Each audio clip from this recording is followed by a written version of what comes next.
Good afternoon and welcome to UK Column News. It's Thursday, the 3rd of December 2015, just after 1 o'clock. And I'm going to be joined today by Patrick Henningsen from 21st Century Wire. Hello, Pat. Are you there? Hi, Mike. I'm here loud and clear. Okay, so the main story of the day, of course, is the vote in Parliament yesterday. And in fact, within a few minutes or an hour at the very most of that vote being taken, UK warplanes were already on their way to Syria. So the UK government reporting that RAF Tornado GR4s, supported by a Voyager air refuelling tanker and a Reaper, a drone, and operating in conjunction with other coalition aircraft, employed pave way for guided bombs to conduct strikes against 6 targets within the extensive oil field at Omar. And they're saying that Omar oil field is one of the largest and most important to ISIS financial operations and represents over 10% of their potential income from oil. Carefully selected elements of the oil field infrastructure were targeted, ensuring that strikes will have maximum impact on ISIS' ability to extract oil to fund terrorism. So am I right in suggesting, Pat, that if we understand the situation here, the UK is bombing infrastructure the same way that they did in Libya? We're not attacking ISIS as such, we're destroying Syria as a nation state.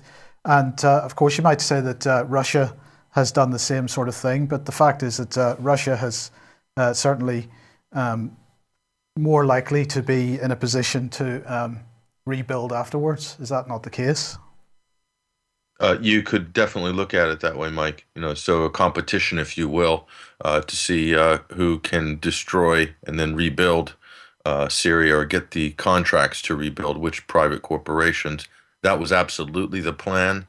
In Libya, the only problem is that the state, the nation state, collapsed essentially in 2012 in Libya.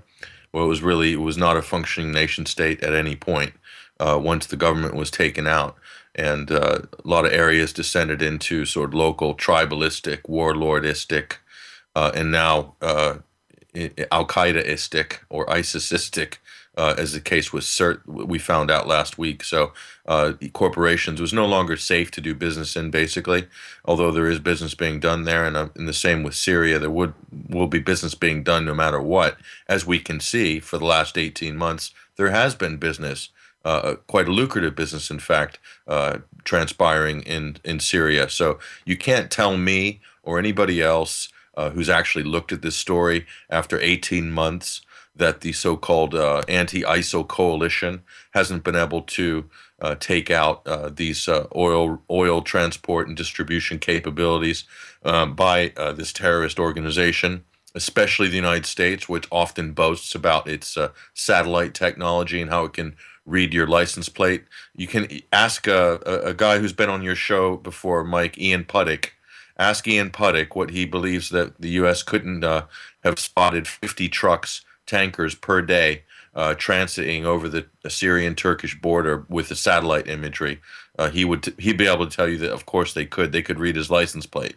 So to say that this is somehow some big mystery, I think is disingenuous at best, and probably the covering of a huge fraud of one of the NATO member countries, Turkey, who, in fact, as luck would have it, yesterday Russia released information which more or less gives forensic evidence of this, which has been going on, this free black market oil transit between Syria and Turkey, making its way through Turkey. And we can talk about that in more detail. Well, let's do that because I have on screen at the moment the Ministry of Defense of the Russian Federation website, where they have this video posted at the bottom of this page. It's also on YouTube. They've translated it into English. It's a 30-minute briefing, and it really is a fantastic breakdown of the operation to deal with oil in Syria. Sure. And what do I expect after Russia released this yesterday? I expect complete silence and no comment from anybody in the Western media, especially the United States, or absolutely not any comment from Britain. Okay, so this reminds me almost an identical situation after the downing of flight MH17. That was the very event in which Britain, United States, well, the U.S. was egging on Europe basically to impose economic sanctions against Russia, that they were somehow complicit in the downing of flight MH17 back in the end of July 2014. Okay, so this is a similar situation. At that time, Russia had released all of its air traffic control and satellite data to the European authorities to fall under total scrutiny, public scrutiny, and saying, go ahead, look at this. This is all we have. And of course, you heard nothing ever after that from European or American authorities. It was as if Russia gave them an empty docket. Okay, same thing here. We won't hear anybody commenting on this particular trawl of data because it goes against the narrative which the United States and its allies have been trying to basically sell for the last 18 months, year and a half, about ISIS and how they can't stop them and they can't halt the growth of ISIS, and they only if ground troops are green lighted that will ever be able to really make any advances against incursions by the Islamic State. So again, there's the narrative. The truth of the matter is, Mike, that not only has this been going on, not under the nose, but with full knowledge of a lot of the main players in the region. It's also gone on with the full knowledge, I am absolutely certain, of Britain, because the British government, it should come as no surprise that the British government works very closely or has some very intimate knowledge of the Kurdish regional government, or the KRG, and understands in northern Iraq how a lot of oil goes in and out of that region and makes its way into places like Turkey, even via Syria. Okay, and also there are firms, even a British oil firm called Genel Energy. In Genel Energy, there was a study which was commissioned for Middle East Eye online journal, and they go into very, very graphic detail about this British firm's involvement in this black market oil trade, because this oil has to end up in some sort of company or corporate structure after it changes hands. You have to remember, ISIS is dumping this oil for below market value. Okay, I talked about this many times. Even I've talked about Janelle up to a year ago. Okay, black market oil going at, I don't know what they're dumping it at. Well, my understanding is they're dumping it at something like $20, which of course is even in depressed prices is half of what of the spot price. Our estimation was 15 at its lowest point per barrel over the last 12 months. And they're still making millions. No, absolutely, Mike. The end buyer who's going to take this and distribute it is going to be making double to triple the normal profits per barrel. Okay, and Genel Energy might be one of these companies. Okay, so Genel operates in the KRG, in the Kurdish regional government, with the full backing, I might add, of the British government. So, and this, you could also, by extension, say that this would be linked to possibly a British parliamentary group with longstanding connections to both British and Kurdish oil industries. So this relationship between these corporations and the government and certain politicians in Britain should raise questions about who's playing what role in ISIS's black market oil trade and sustaining this terrorist group and their operations for so long. So as we pretend to be trying to degrade and destroy them, there are people on the back end who are actually profiting.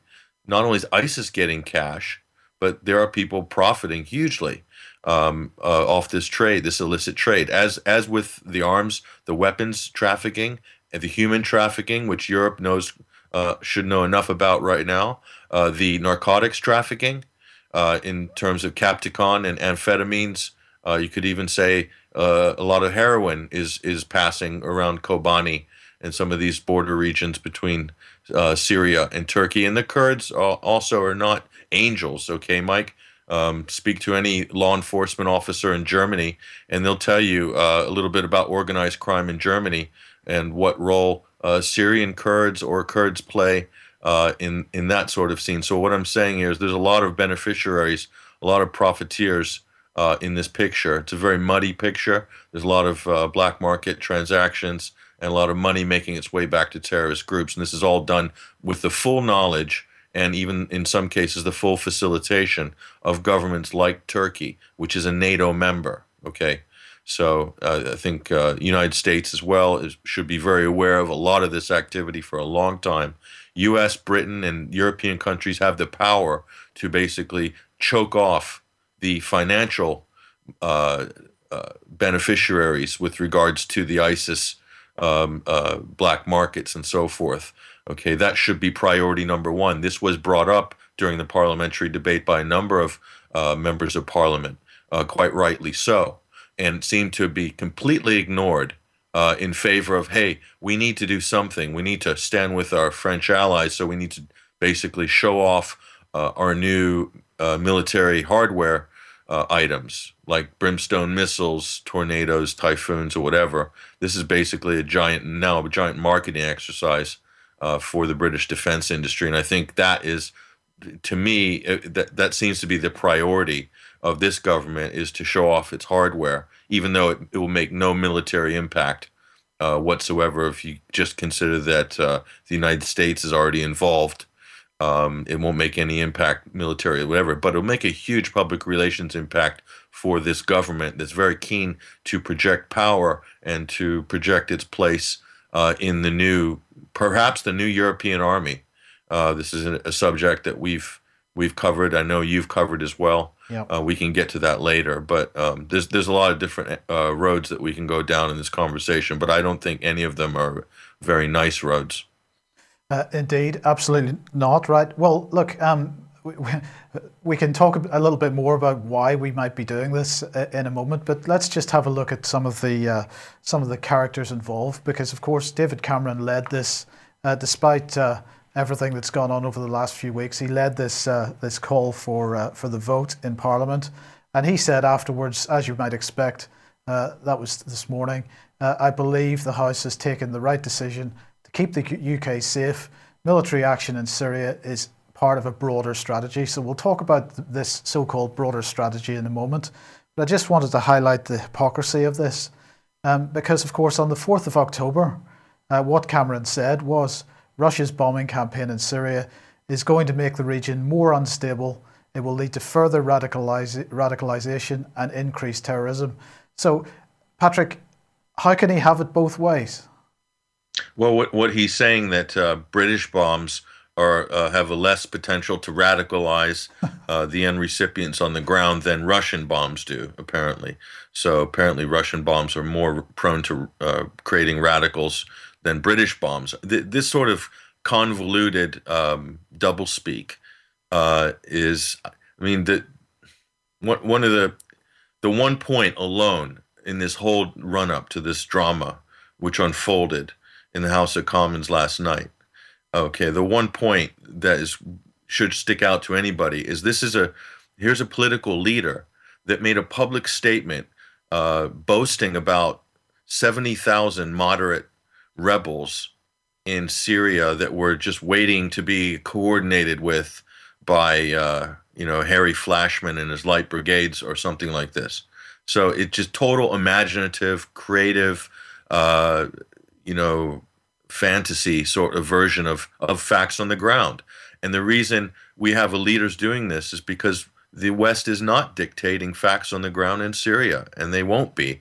And I don't think they ever will be. I think this is a cosmetic kind of action by Britain. But, what credibility does the prime minister have when he's punting around ridiculous statements like that? That alone should have been a huge red flag to a number of MPs who might have been on the fence, as would have David Cameron's very unsavory comments regarding anybody who opposed this action, equating them as being the equivalent of terrorist sympathizers. Okay, that's another red flag that should have hit home. What his true motivations are, which are incredibly divisive in this story, but yet it didn't. And I listened to a lot of speeches, Mike, from a lot of MPs. I probably listened to about 50 different speeches from various MPs, and I heard some very good statements that I thought were backed up by a lot of facts. And clearly, there were some members of Parliament that I was very surprised showed an incredible grasp of the context of this issue, not just the facts on the ground and accepting them, but the context of the wider context. And then I saw an incredible level of ignorance, where there were people who were literally making statements as if they were factual. They might as well have been reading off of like Fox News's website. I mean, it was just astonishing. Some of these so-called conservative MPs, there's nothing conservative about this action, which has been rubber stamped yesterday, but some of the things that they were saying, like this is absolutely legal under international law, and we have the full backing of the UN Charter and Article 51 and Resolution 2249. And there is nothing in UN Resolution 2249 that authorizes military force. Yeah. And so again, evading the real issue, which is cutting off the money, which is coming from U.S. coalition allies like Saudi Arabia, like Qatar, like Kuwait, okay, like Jordan, or like Turkey, and who are all giving in various forms aid and comfort and finance and weapons and logistical support to real terrorist groups operating with impunity in lawless areas that they have themselves have carved out in Syria. And then the government in the UK and the United States have the gall to blame this foreign insurgency or domestic insurgency, it really doesn't matter, which have mostly US weapons in hand. And they have the gall to blame this on the government of Syria, on Bashar al-Assad. So there's no amount of propaganda can change the facts on the ground. Okay, Assad crossed a red line. Assad's used chemical weapons. These are all lies that have been repeated over and over for the last 5 years, and they seem to have done a job on the rose-colored glasses, the bizarre kaleidoscope that some of these members of parliament are looking through their looking glass. As to what is reality in Syria, or that this government in Syria, Assad, has no legitimacy with his people. His approval ratings are higher than ever, and they're higher than ever for the fact that the people of Syria well recognize that they are the victims of a geopolitical power play led by the United States and its coalition, including Saudi Arabia, including France, Britain, Turkey. It's a feeding frenzy right now. In Syria, and it will continue to be so until people in the West get hold of reality and look at things for how they really are, rather than the sort of imaginative narratives which seem to be rolling out on a daily basis and off the tongues of Western political leaders that have an agenda which has nothing to do with what's good for the Syrian people and has everything to do with geopolitics and economic control and rebuilding and beneficiaries to waltz in, like Beefy Balter, KBR, some of the same corporations that made an absolute mint out of the rebuilding of Iraq, who did nothing really in 15 years. And you could say the same for Afghanistan too, have done very little for the hundreds of billions of dollars of Western taxpayer monies and debt which has been invested into that sort of bottomless money pit. Indeed. Now, yesterday you mentioned some of the MPs. Yesterday, the star of the show apparently was Hilary Benn, because his speech was one of the greats. Other newspapers saying the same thing. Hilary Benn's Syria speech lauded as one of the greats in Commons history. So there you go, one of the greats. But perhaps he is just another liar and a hypocrite. Because if we look at this article from just a couple of weeks ago, Mr. Benn, speaking exclusive to The Independent on Sunday, according to this article, said that the government should drop plans for a new House of Commons vote authorising military attacks in Syria to concentrate on peace talks and providing humanitarian support for refugees. His intervention dramatically undermines David Cameron's hopes of joining the United States-led action against ISIS in the Syria heartland. The Prime Minister, who insisted the French fight against IS was also Britain's, has maintained he will not ask for MPs to authorise RAF bombing raids in Syria until a political consensus has been reached. But asked if he thought if they should, Mr. Benn said no, and he added, they've come up with an overall plan. Sorry, they have to come up with an overall plan, which they have not done. I think the focus for now is finding a peaceful solution to the civil war. And he added that the most useful contribution we can make is to support a nation, as a nation, the peace talks that have started. That is the single most important thing we can do. So his father must be turning in the grave, or not, because if you listen to Ian Dale from LBC Radio, he says, I'm not sure Tony Benn would agree with a word of what his son is saying, but by God, he's crying tears of pride in heaven. Well, no, I don't think he is, because of course this was always his attitude to this situation. MPs who vote for war will be accepting responsibility for the deaths of innocent people. And you've covered this issue in your usual excellent style in 21st Century Wire, Patrick. And in fact, if people look at this article, there is a video embedded at the bottom of this page with Tony Benn speaking in Parliament. That's correct, isn't it? Yeah, you did a Freudian slip there, yes, Mike. I know that. Sorry about that. Go ahead. Yeah, so clearly what's happened, at least from a layperson's perspective here, there was a political opportunity that arose, and this could have been last night one of the most tragic and cynical episodes in British politics in living memory. Okay, this is where within the Labour Party, certain persons and a faction within the Labour Party saw a political opportunity to perhaps make a challenge at the current leadership, which is led by Jeremy Corbyn. Okay, now the Conservative Party made no secret about its feelings during the run-up to the Labour leadership race early in the fall, late in the summer, early in the fall. Okay, it does not like Jeremy Corbyn, what he represents, the people who support him. They don't like the anti-austerity rhetoric. They don't like the anti-war rhetoric.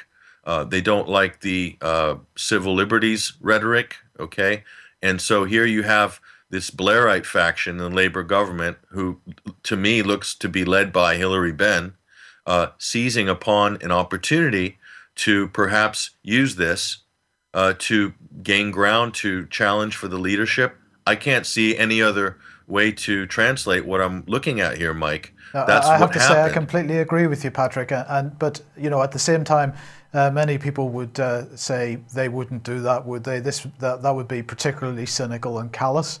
So what kind of people are we watching here?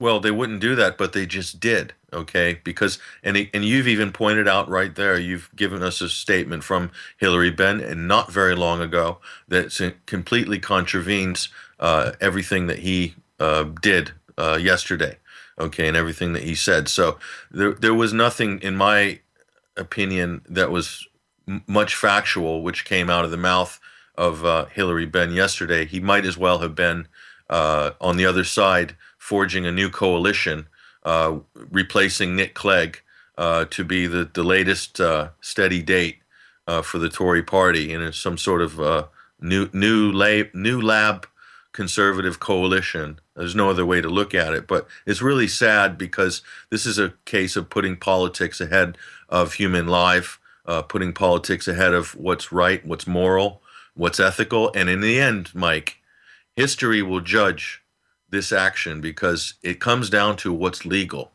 okay?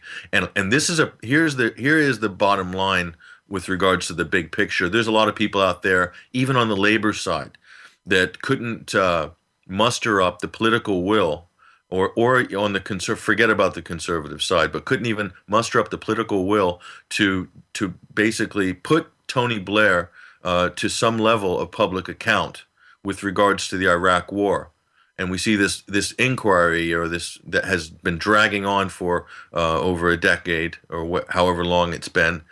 And the reason it's important, and now this is why this inquiry should have closed, and this is why it was made not to finish till now, because if that had closed, and if it had judged Tony Blair wrongly in terms of the legal justification, or any sort of misdirection, or any sort of malfeasance with regards to Iraq, it would have reflected on a decision like what we saw last night. Okay, it would have been imprinted on the minds of members of parliament, especially leaders or potential leaders, that you do not want to be on the wrong side of history.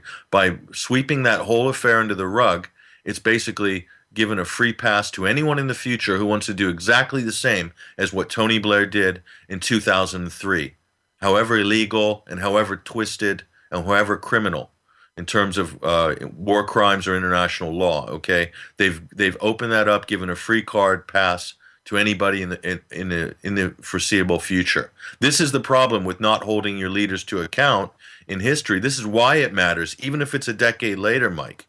Even if it's 20 years later, this is why it matters for these very situations that we are witnessing right now. And this is why it counts. And the same with George Bush, and everybody in the Bush administration has basically paved the way for the same thing to happen in the future in the United States by not holding their leaders to account. This is why it's important. Well, this is a very good point, Pat. Now, of course, many people took up the challenge and did contact their MPs in the run-up to this vote. And of course, many people will be feeling at this point that that was a completely pointless exercise because their voices weren't heard. So, I mean, what do you say to those people? Because it seems to me we've got to get the message across that because we've lost this vote, that doesn't mean that we should stop holding politicians to account in whatever way we see fit. Yeah, I mean, I encouraged a lot of people to, let their feelings be known. I never really told people what to think. What I was telling people was a lot of people were saying to me, "Oh, it doesn't matter. Oh, they're not going to listen anyway. Everyone's made up their mind." Well, that might be so. Okay, that might be so. But the point is, that everyone, no matter how small they think their voice is, your voice counts in this world. Your voice counts in this process, this political process, and you have to cherish that, and you have to use it. And it didn't go well for a lot of people, but for other people, it might have influenced their elected representatives one way or another, and it might not have influenced them perhaps on the decision they made yesterday. But that's not the end of the story, okay? And this story is by far from over, Mike. This story is now only beginning. You will be dazzled by the things that you're going to see and hear over the next 6 or 8 or 10, 12 months with regards to this situation in Syria. This is just the beginning, and I think this is going to be a very, very problematic issue going forward. I don't think it's going to get any better. I think it's going to get a lot more. It's going to get a lot worse. There's going to be a lot of things that are going to be uncovered: relationships, facts, criminal activity, collusion, connections that are going to be very unsavory, and it's going to reflect very poorly on the people who voted for bombing Syria yesterday. Because my belief, Mike, is if you take away the fear juggernaut and the hysteria and the emotional zenith, which is in the wake of the Paris terrorist attacks. If you take this away, and people made a decision, based on logic perhaps or critical thought rather than emotion, it could be very different thought process and decision-making process by elected representatives and also by their constituents too. There's a lot of people that have abstained from this process on the constituent side and also on the elected representative side, and that's going to change. This decision yesterday will probably double the opposition in size and intensity, and it's going to probably inject a lot of new life into the anti-war movement over the next year or two, and that's not going to be good for the front benchers. It's not going to be good for anybody who basically rubber stamped what is an illegal war by all international law measures, all interpretations. On its face, this action is illegal. Just because the United States is doing it already doesn't mean that it's legal. And a lot of people, MPs, stood up there and tried to sell it. This was the most pathetic excuse I heard was, this is an extension of an existing conflict, or this is an existing operation. It's like, we're we're just bombing this country over here, so it's okay if we just bomb the one next to it because we're already there bombing. I can't believe I'm hearing this, but yet this is the sort of level of the conversation has sunk to in sort of elite bureaucratic spheres. It's incredible, and this with the Joint Intelligence Committee, which was completely ignored by David Cameron. Now, I don't know what your opinion on that, Mike, is, if that was just to show a little face opposition there to make it look like a good contest or not, or if the Joint Intelligence Committee is really, really serious. If they are, then I would expect that some of those individuals will be pushing back very hard if the situation starts going south in the near future. And the situation could very well go south because you have a country, a major power in Russia, who is there legally, Mike, who's there at the invitation of the legitimate government of Syria, which is not the Free Syrian Army or a bunch of hand-picked Vichy representatives who are sitting in a five-star hotel in Paris who are getting all their bills picked up by the European Union or the Foreign Office or whoever. That is not the legitimate government of Syria. The legitimate government of Syria is the one that has a seat in the United Nations.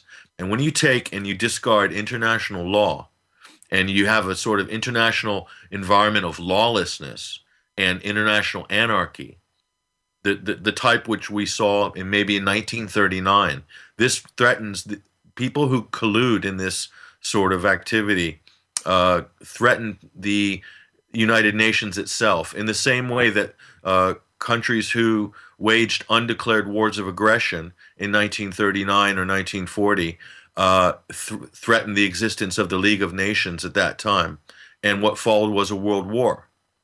Yeah. And that's exactly what could follow right now because of the crass carelessness, the self-interest of our political leaders who are making equally as bad decisions today as many of them made in the 1930s. Okay, so the bottom line here, Pat, is the bottom line here is we've got to increase the pressure on these people, not go away and hide. No, this issue is just beginning now. Yeah. And I'm going to tell you right now, do not be surprised from what I can see. I've seen rumblings of it already, that the dirty laundry that's about to surface on so many fronts, especially with regards to NATO member countries like Turkey, just as starters, and of Saudi Arabia and Qatar, all these great allies of the U.S. and Britain and France. The dirty laundry that's going to begin to surface now in the coming weeks and months is going to make people's heads spin, and it's going to create a real crisis in terms of this abstract coalition which has been fashioned together by Western leaders. Okay, so and a lot of people are going to now see it's going to be very hard to bury all of the sort of connections between these countries, individuals, governments, and the organized crime syndicate, which is international terrorism, which has been allowed to fester in this region, and which, if you trace its roots back really to the 1970s and even before that, you see the same players and the same sort of people pulling the strings with this what used to be a phantom menace, which unfortunately has now become a real menace thanks to the activities, the clandestine activities, and now the political over the table activities of our governments in the West. It's quite obvious now. There's an endless list of pieces of evidence to support this historically and even today. And unfortunately, a lot of our elected representatives are trying to basically turn a blind eye to what's been going on and what will continue to go on if they maintain their current sort of attitude and stance towards international terror, which is kind of a ridiculous stance at the moment. So what is your view on the likelihood of some kind of so-called terrorist attack in the UK now following this vote? Do you think it has increased or decreased? Because it seems to me that, in fact, it's much more likely than it was the day before yesterday. Well, one could look at it like maybe it's decreased. If they turned a no vote on Wednesday, then if some unfortunate incident happened to take place, in God forbid in the UK, then the people who were for the vote, who wanted to bomb Syria, would have turned around and pointed the finger and blamed it on all the terrorist sympathizers in the Labour government and all their supporters. It's their fault that this horror has converged on our wonderful country. So you could look at it different ways, but the the other thing, Mike, is we don't have time to get into it on this program, but the last big terrorist attack to take place on UK soil, the 7/7 bombings, there has never been a real investigation into that event. It seems to have just been completely buried over with a layer of political topsoil. And there's a number of things that happened on that day that still have not been explained. There could very well have been third parties involved who have not been held to account on that event. I think anyone who's looked into it and who can say that that's the case. I think anyone who's denying that that's the case has A, not looked into it, or B, is trying to basically cover it up and move along. But and again, this goes back to the Tony Blair point we had at the beginning of the program. Until that is looked into, and until that has made its way through some sort of rigorous due process, then basically, how can you then judge or measure any event which might happen in the future, any similar tragedy? You can't, is the answer. You can't look at it objectively. You can't look at it properly. And this is the problem when you let justice slide, when you let due process slide, when you compromise your own so-called democratic values for short-term political expediency, which definitely Tony Blair did on so many times. And this government has now continued that unsavory political tradition. This is what you end up with. You end up with kind of a lawless environment when nothing ever makes sense, and people just bumble from one crisis to the next. And there's certain people that are very good at capitalizing on that kind of chaotic environment throughout history, and we can see who some of those players are now, who's benefiting from this sort of climate of international fear and chaos. You can look back, and it's very easy to see who the beneficiaries are once you let a little bit of time pass. So that's my biggest fear, and would be my biggest concern. Yes, well, of course, the ISIS and the risk of ISIS terrorism on UK soil is being used to push forward with the police state and the arming of police and the militarization of police in this country. In the United States, we're just going to change subjects slightly. We've only got maybe 10 or 15 minutes here, Pat, but in the United States, of course, the big issue is the daily shooter, as you put it. So you have a series of articles on your website cataloging these events. Yet another one yesterday in San Bernardino, and this sort of thing continues. So what is going on? If we look at the Reddit community postings on this, we're seeing just, what's this, 355 of these things. I mean, the Reddit community is saying that a mass shooting is any event which kills more than 4 people, whether that be people that are causing the problem or police. So they're saying 355 of these events in this year so far. You've been cataloguing many of these. And yet what we see, as Zero Hedge has pointed out here, is that on Black Friday, whereas most people suffered on Black Friday because most retailers, that is, because people weren't buying in the sort of quantities that they were hoping for, that the one area where people were absolutely buying was in the area of arms. So they were seeing the largest number of applications for identity checks and so on guns. What is going on here, Pat? Because this is something which is being caused by the economic situation in the States? Is it a false flag? Is it government killing their own people in order to bring forward the anti-gun legislation? What is actually causing this?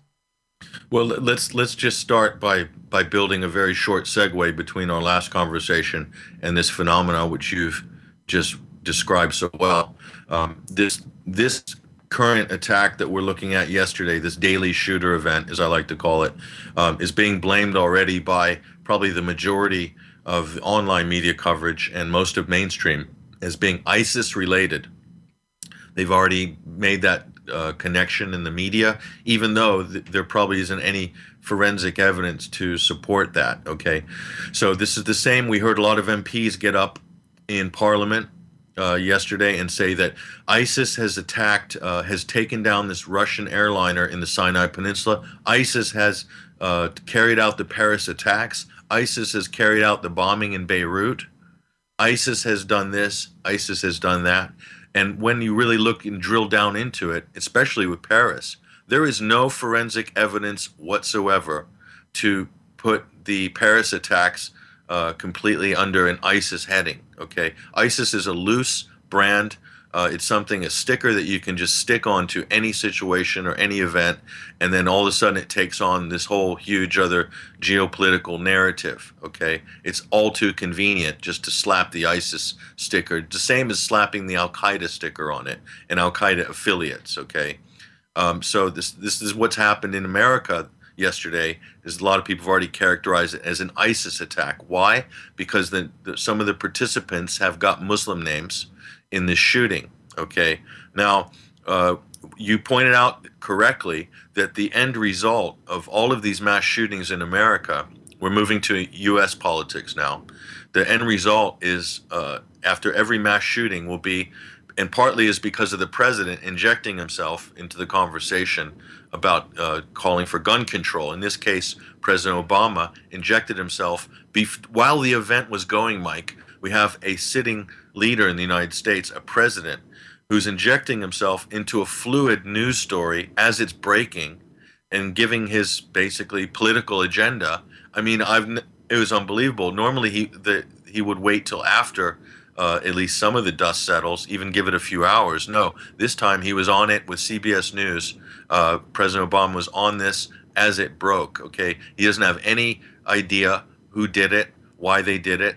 He's already basically come up with it. This made me very suspicious and should make anyone suspicious when you have a president doing this.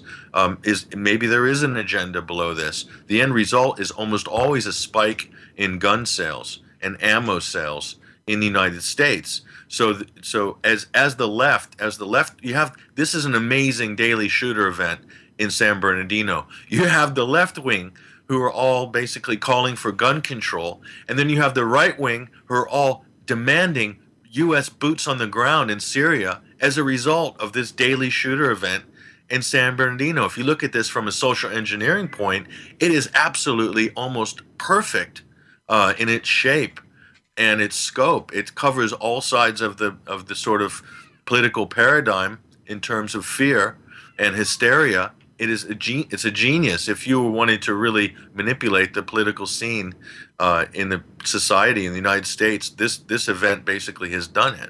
So let's look closer at this event actually. And so it's all too convenient to blame it on ISIS. We've gone into that too. Still, politicians will stick the ISIS label on it. The media will too. So what do we have in this situation? Well, nothing makes sense on this particular shooting, but we did a little bit of digging into this, and it didn't take long before we found an article from August 2015 from the San Bernardino Sun.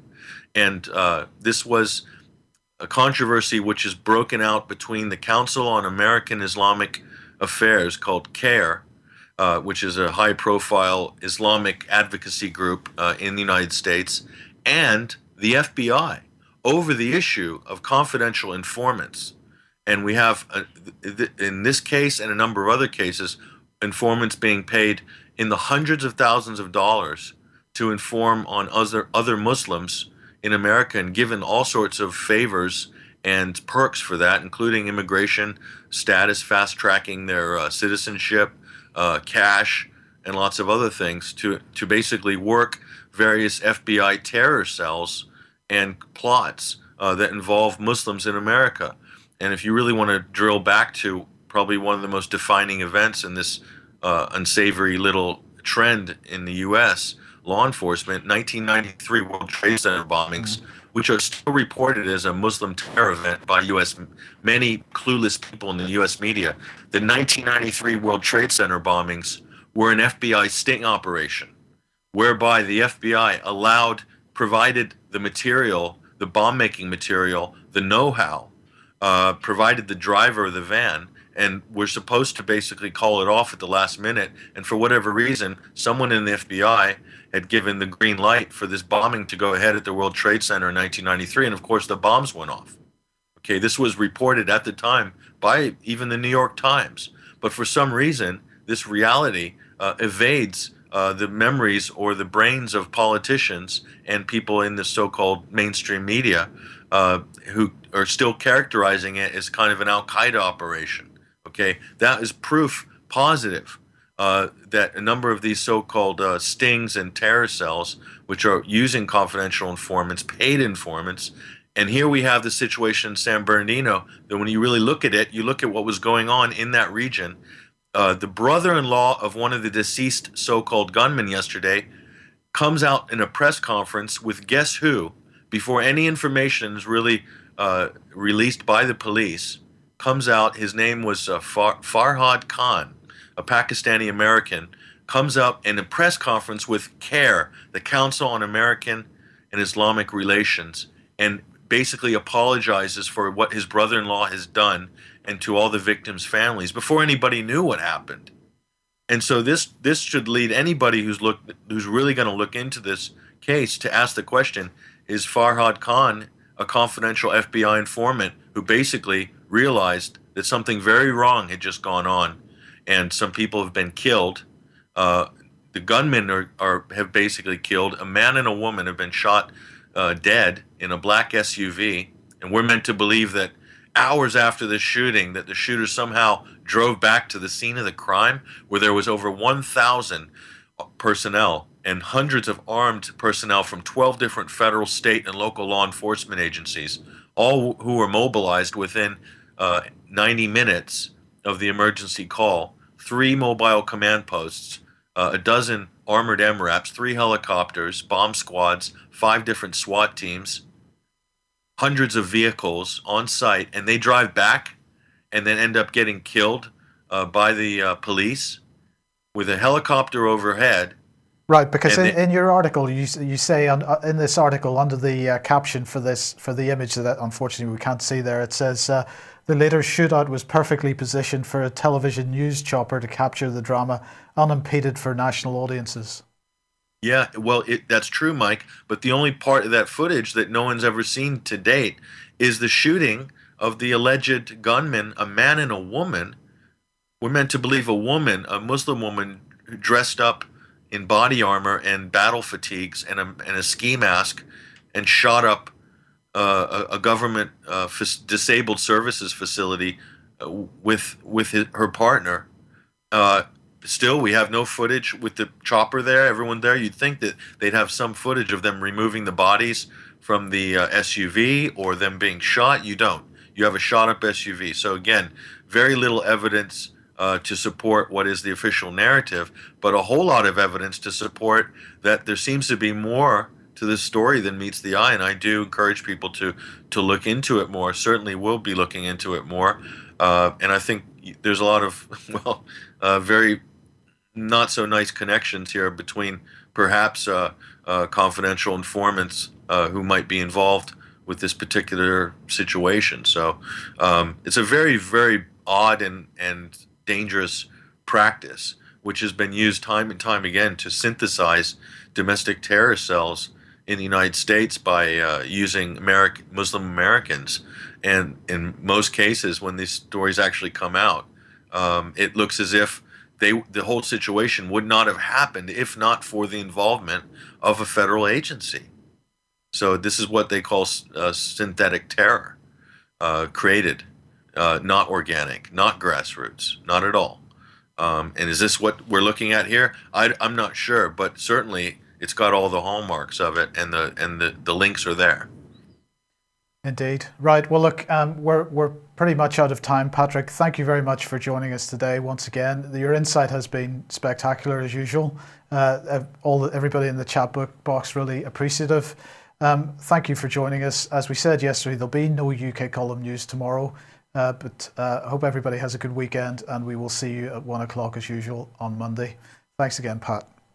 Okay. Bye-bye.